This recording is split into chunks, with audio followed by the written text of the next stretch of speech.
예, 안녕하십니까. 예, 요즘 이 정치권에서 가장 이 핫 이슈가 되는 핵폭탄이다마다 지금 말 많은 게 이 줄리 김건희 7시간 녹취록인데, 이걸 지금 이제 16일 날 MBC에서 터뜨리겠는데, 그걸 갖고 지금 금지 소송을 내고 말들이 많습니다.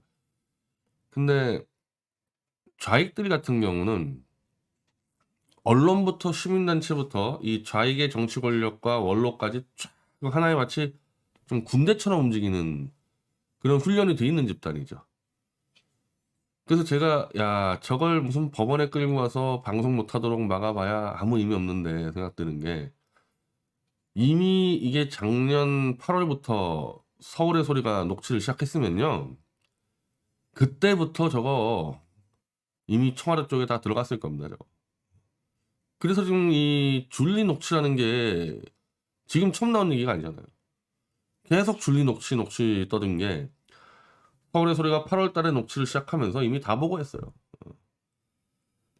그러면 저게 지금 이 열린공감 TV로 갔다가 다시 MBC로 넘어가 있는데, 저건 또 누가 움직였겠습니까, 저거? 뭐 청와대나 아니면 뭐 문재인의 뭐 비선 실세들이 움직여서 저 작업하는 거 아니겠습니까, 저거?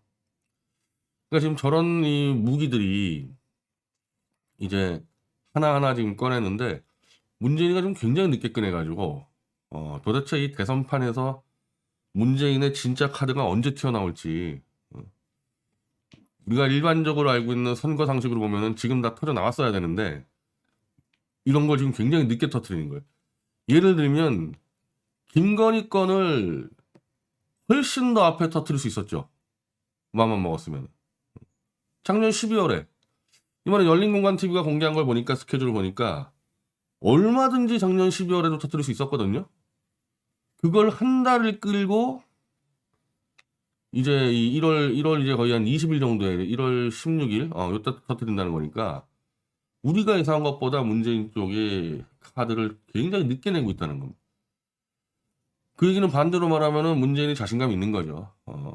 저것들은 그냥 한 달이면 더 휘어잡을 수 있다, 굳이 빨리 꺼낼 거 없다, 그런 정도 자신감 있는 거거든요. 만약 문재인 쪽이 자신감이 없었으면은 줄리 이 녹취 카드는 12월이나 11월 때까지 써야죠.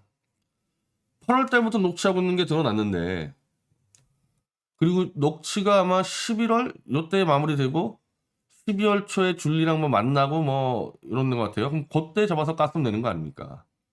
문재인이 자신 없을 때는. 자신 있으니까 윤석열이 잡는 건 아무것도 아니니까 저건 나중에 돌려, 이렇게 된 거 아니에요. 제가 말씀드리고 싶은 요지는, 이 대선판은 전체가 지금 문재인 관할하에서 문재인이 파워풀하게 힘을 쓰고 있는 과정에서 진행되고 있는데, 보수들은 그 문재인의 힘을 아예 간과하고 우리끼리 그냥 솔직히 개돼지 속이면 우리가 이길 수 있어, 완전히 이건 조선시대 정말 구한말 때 막 러시아가 움직이고 막 일본이 움직이고 이러고 있는데, 우리끼리 그 명나라 시조만 섬기고 있으면은 우리는 이길 수 있어, 이 수준이야, 이 수준. 난 요즘 보면서 내가 정말 저런 것들하고 같이 보수운동을 한 게 맞을까, 이해가 안 될 정도로 이상한 짓들을 많이 하고 있습니다. 아니 반대로 얘기하면은 야 저런 것들하고 보수운동했으니 보수운동이 잘 됐을 리가 없겠구나, 이 생각도 하면서. 근데 그나마 저는 오늘 이 사람들을 비판하려고 자꾸 하는 게 아니에요. 그나마 어, 오늘 이 광고가 나왔는데, 차라리 이렇게 후보 단일화 쪽으로 지금 빠진 사람들이 조금 더 깨쳐서 좀 나온다고 저는 봐요. 현재로서는 인민당 윤석열 만세 뭐 이거 완전 죽는 길이기 때문에, 후보 단일화로 빠져나와가지고 판짜고 있는 사람들이 그 중에서는 깨인 사람이라 보고, 요런 정도는 보수운동단체에서 한번 밀어붙일만 하다라는 평가를 하는데, 제가 오늘 이 방송하는 거는 이게 왜 안 되는지를 알고서 운동해야 한다는 거죠. 저는 가능성 거의 없다고 봅니다. 근데 가능성 있다고 보고 운동하는 사람 있지 않습니까? 그러면은 권위자라는 사람은 저게 왜 안 된다는지 알고 있어야죠. 바로 문재인 때문에 안 돼요. 문재인 때문에. 아까 말한 대로 역대 대선 중에 이렇게 현직 대통령이 파워풀한 적이 없었는데 그 파워풀한 문재인의 힘 때문에 요 단일화조차 될 수 없을 거다. 그거 알아야지 뭐 돌파할 거 아닙니까? 뭐 때문에 안 되는지 알아야지. 안철수, 윤석열이 협박해봐야 문재인이가 주는 그 협박과 당근에 보수 시민사회가 파워가 뭐 10,000분의 1 좀 됩니까? 10,000분의 1? 뭐 10만 분의 1? 지금 이거를 추진하는 분들이 이 윤석열이가 보수를 무시하고 이래서 하는 경우도 있는 것 같은데 냉정하게 얘기하면 윤석열이가 보수 눈치를 볼까요? 문재인 눈치를 볼까요? 문재인 눈치를 더 보죠, 당연히. 그 문제 때문에 이 판이 안 되는 거예요. 그래서 왜 안 되는지는 알아야지 되게 합감할 수도 있고 안 됐을 때 다른 대안이 나오는 거거든요. 자, 이번에 윤석열 줄리 놓치가지고 막 이제 이 인민당하고 이제 이 윤석열을 비판을 하는데 어떻게 이 자기 부인이 신문 좌익 매체하고 히히덕거리고 뭐 아우님? 뭐 아우님이라고 부르겠다는데? 이 줄리가 그 기자를? 서울의 소리 기자를? 서울의 소리 하면은 유명하잖아요. 보수에서 그 백은종이 저 예전에 유석춘 교수 쳐들어와서 폭행 뭐 하고 어떻게 보수의 영웅 윤석열의 부인이 서울의 소리 기자들과 히히덕거리고 거기서 조국을 얘기하고 문재인 얘기하고 떠드는데 열린공강TV가 오늘 똑같어. 윤석열 최측근 윤핵관 녹취 7시간짜리 깐다고. 그럼 줄리만의 문제가 아니잖아요. 줄리만의 문제가 아니라 윤석열 전반의 문제라는 거 아닙니까? 왜 윤석열은 친문 좌익 매체하고 이렇게 히덕거리고 녹취를 따이냐? 같은 편이었으니까. 검찰총장까지 올라가는 과정, 박근혜 대통령을 때려 죽이는 과정, 이때부터 늘 서울의 소리 저 좌익 매체들하고 한 팀으로 히덕거렸기 때문에 동지잖아, 동지. 바로 문재인 정권의 사냥개를 갖다가 빌고 모신 그 부작용이 지금 터지는 거죠. 좌익들이 정보를 다 갖고 있잖아요, 윤석열 대해서. 아까 신혜식 대표 방송하는데, 야, 자기는 윤석열하고도 만난 적이 없는데, 어떻게 윤석열 부인 김건희가 서울의 소리 기자들하고, 기자하고 막 2번을 만나고 이럴 수가 있냐 그러는데, 당연하지. 윤석열이가 원래 좌익 출신이니까. 더 멀리 가면은 국정원을 죽이려고 댓글 수사 조작할 때부터 윤석열은 김한길과 올려다녔고, 민변하고 올려다녔고, 10년 이상을 좌익과 올려다녔어요. 그 10년 이상 좌익과 올려다니고 그들에게 충성해서 성공했던 윤석열이가 내가 솔직히 말해서 자기한테 줄 서고 있는 보수 쓰레기들을 어떻게 보겠냐는 거야. 사람으로 보겠어요? 왜 그런 자기 인간으로서의 프라이드들이 없지? 윤석열이 보수를 어떻게 보겠냐고. 그거 한 번도 생각 안 해봤습니까? 특히 박근혜 탄핵 반대한다고 울던 의자들이 와가지고 윤석열 막 대통령님 그러면은 역겹지 않겠어요? 윤석열 입장에서도? 걔들이 취급하는 건 당연한 거예요. 그리고 윤석열 입장에서 좌익하고 히덕거리는 것도 당연한 거고. 원래 한 팀이었는데. 어떻게 보면은 열린공감TV와 서울의 소리가 좌익 내에서 좀 밑바닥이다 보니까 양아치 짓을 하는 거죠, 양아치 짓을.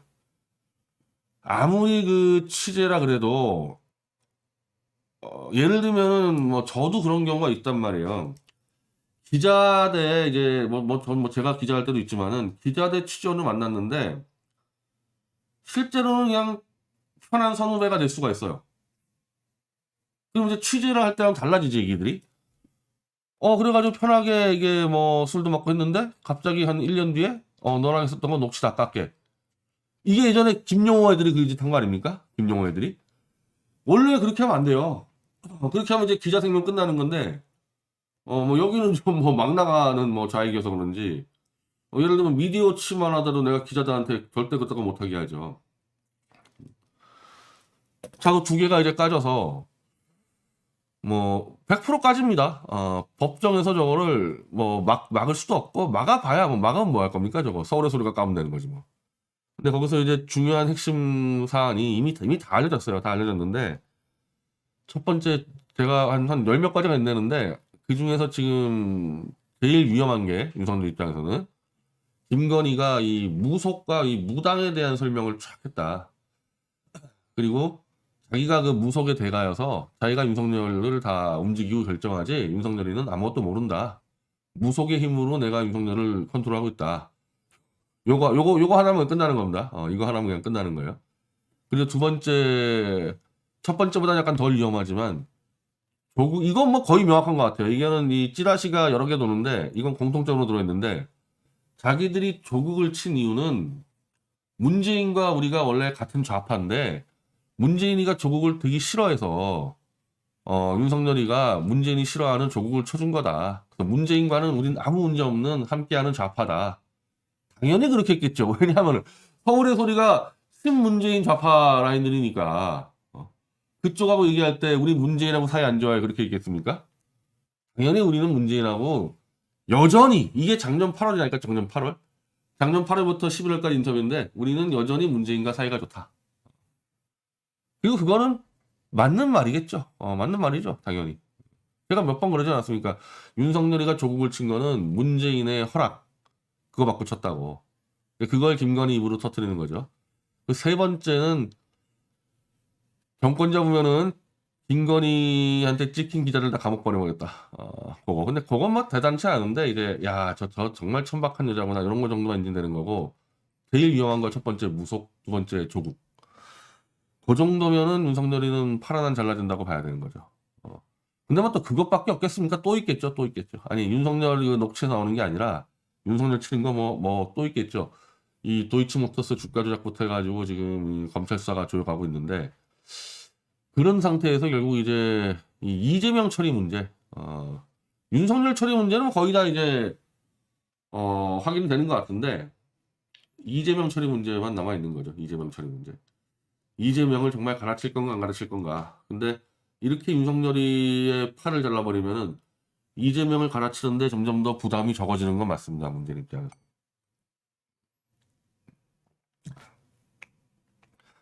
자, 그렇게 문재인이 이 판을 주무르고 있는데 내일 이제 오전 10시에 우리 보수 동지 중에서 이건 뭐 쉽게 얘기하면 전광훈 목사하고 신혜식 대표가 이거 주도하는 건데 하여튼 무차별 윤석열 만세보다 훨씬 나은 움직임이에요. 이거 한 발에 더 나간 움직임입니다. 이거.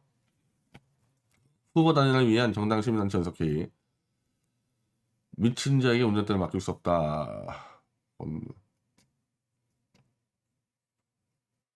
서울 부산시장 후보 단일화의 역사적 교훈으로 반드시 후보 단일화는 국민의 명령이다. 그래서 정광훈 목사, 은천 스님, 뭐 이계성 대표 이렇게 해가지고 내일 하는데 내일 이게 언론에 좀 보도가 될지 모르겠어요. 이게 지금까지 무슨 뭐 보수 쪽에서 움직인 게 언론에 보도가 안 되는데 요 정도는 좀 보도를 할 수 있지 않을까. 그래서 일정 정도 좀 스피커로서 역할을 할 수 있으면은 나중에 이게 충분히 좀 이 생산적으로 전환시킬 수 있는 방향이거든요. 이거는 저는 이 후보 단일화 자체는 안 된다고 보는데 이 움직임 가지고 나중에 변화 발전시킬 수가 있어요. 지금 이 윤석열 만세 부르는 거와 비교했을 때는. 근데 왜 어렵냐? 왜 어렵냐? 자, 이준석이가 이제 하루 종일 이제 단일화에 이제 이 찬물을 끼얹고 다니죠. 찬물을 끼얹고 다니는데 이거는 원래부터 이렇게 단일화하는 상대들은 약간씩 견제하는 부분이 있거든요.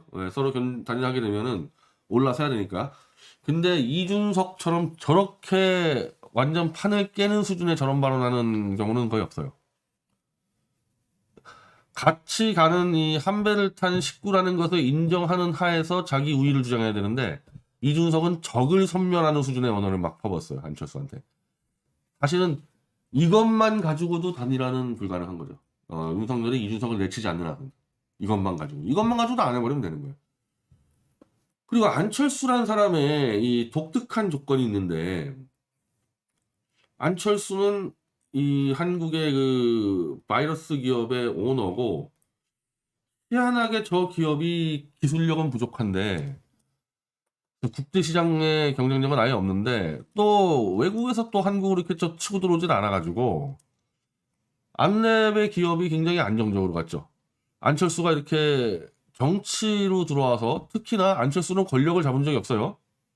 항상 이 정권의 반대쪽에 있었는데 예를 들면은 문재인 정권이나 박근혜 정권 때 안랩 정도를 쳐가지고 그냥 박살낼 수 있지 않을까. 이게 전부 다 납품이거든요. 안랩이라는 게. 이 납품인데 그냥 쳐서 날릴 수 있을까 했는데 안랩은 별로 영향을 받지 않았다.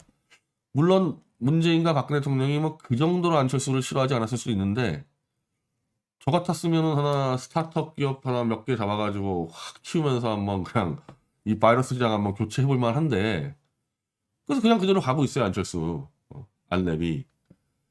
만약에 그거를 안티바이러스 시장을 흔들 법한 이제 새로운 벤처가 나오지 않는 한 이 안철수 이 안랩 기업은 거의 무슨 뭐 공기업처럼 뭐 그렇게 가고 있는데 이게 안철수에게 정치적으로 지구력을 붙여주는 거죠. 정치 자금? 까짓 거 뭐 안랩에서 나오는 그 배당금. 안철수가 배당금 나오는 게 1년에 한 60억에서 80억 나오는데 그거 다 챙겨가거든요. 그거 가지고 정치하면 돼 안철수는. 그러니까 다른 사람하고 다르게 정치 자금에 대한 압박이 없어요. 안랩에서 주는 배당금 갖고 그냥 60억 80억 가지고 지금 국민의힘 좀 움직이지 않습니까? 그 돈 갖고 그대로 이 대선 나가고 지금 정도면 안철수는 15%가 나오기 때문에 까짓 그 은행 대출 받을 수도 있고 돈의 압박을 안 받는단 말입니다. 돈의 압박을 안 받고 정치할 수 있는 사람이 지금 현재 정치인 중에서 정몽준하고 안철수 둘밖에 더 있습니까? 거의 그 수준 아니에요. 자, 그러니까 단일화에 밀어붙인다 했을 때 자꾸 윤석이 열받게 하면은 나 그냥 안 해. 이유도 없어. 무슨 계획도 없어. 그냥 안 해. 나 계속 이렇게 하다 보면 그러니까 안철수가 지금 다시 뜨는 이유가 전체적으로 정치 수준이 옛날보다 더 떨어졌기 때문에 한마디로 대선 주자 둘이 박근혜 대통령이랑 문재인 안철수가 2012년도에 한번 결혼했는데 아닙니까? 거기에 이제 지난번 2016년도에 홍준표가 들어왔었고 유승민이 들어왔었고 그거를 합친 것보다도 윤석열과 이재명이는 더 질이 안 좋으니까 그 시절 멤버였던 안철수가 뜨는 거예요 그냥. 그렇게 따지면은 시간이 가면 갈수록 안철수는 더 뜰 수가 있는 거죠. 시간이 가면 갈수록 더 질이 안 좋아질 테니까 상황이. 자, 그리고 안철수는 이미 검증받을 거 다 검증받았고 그냥 판 깨버립니다. 그리고 나이가 안철수 나이가 생각보다 안 많아요. 올해가 아마 예순인가 그럴걸요? 예순인가 그럴 겁니다 올해. 자, 그러면 5년 뒤 65살 또 5년 뒤 70. 안철수 보고 만약에 정치자금 만들기 위해서 막 그 사채업자 만나고 다니고 이렇게 해서 정치하라 그러면 안 하겠지. 근데 뭐 안랩 그 배당금 나오는 거 같고 그거 갖고 뭐 어차피 뭐 그런 거 가지고 뭐 하면은 뭐 기부도 하고 뭐 사회활동도 해야 되는데 그거 할 바에야 차라리 그 돈 가지고 10년 내다보고 그냥 나 버티겠다. 그렇게 할 수 있는 사람이에요 안철수는. 그 조건이 돼 있는 사람이지. 그래서 이 안철수 같은 자를 단일화로 끌어들이려면은 이렇게 하면 안 돼. 이거 완전 이거는 이제 안 하겠다는 얘기랑 똑같은 거였는데 사실 그래서 이 문재인도 안철수하고 단일화할 때 안철수의 지지는 확보 못했잖아요. 안철수가 그냥 빠져주기만 했지. 그래서 지난번 서울시장 선거 때 유일하게 안철수가 후보 단일화를 해가지고 해줬었는데 사실은 그때가 안철수의 가장 큰 실책이었죠. 김종인하고 이준석이 그렇게 긁어대는데 그거를 안철수가 그냥 넘어가주면서 후보 단일화를 할 게 아니고 강력하게 그때 이준석, 김종인을 날리도록 욕을 한 다음에 오세훈하고 꽉 잡았어야 되는데 어정쩡하게 잡혀가지고 안철수가 손해본 단일 아닙니까? 그래서 이거는 지금 안철수 쪽에 있는 모든 사람들이 어떤 경우든 지난 오세훈과 같은 단일화 하면 안 된다. 안 하면 안 하지. 이런 분위기예요. 그래서 문재인의 개입이 없어도 지금 요 상황, 이준석이 요 상황만 봐도 단일화 가능성은 없는 겁니다. 요 상황만 봐도. 물론 이준석이 보고 저렇게 미친 짓 하도록 시킨 거는 문재인이겠죠. 문재인은 분명하잖아요. 안철수와 윤석열이 단일화하는 꼴은 못 보겠다는 게 문재인의 입장 아닙니까? 당연한 거죠. 뭐 모를 것도 없는 거죠. 그래서 이준석이를 내보내가지고 지금 이 단일화에 아예 불길 자체를 꺼버리겠다는 게 지금 그 전략 아닙니까?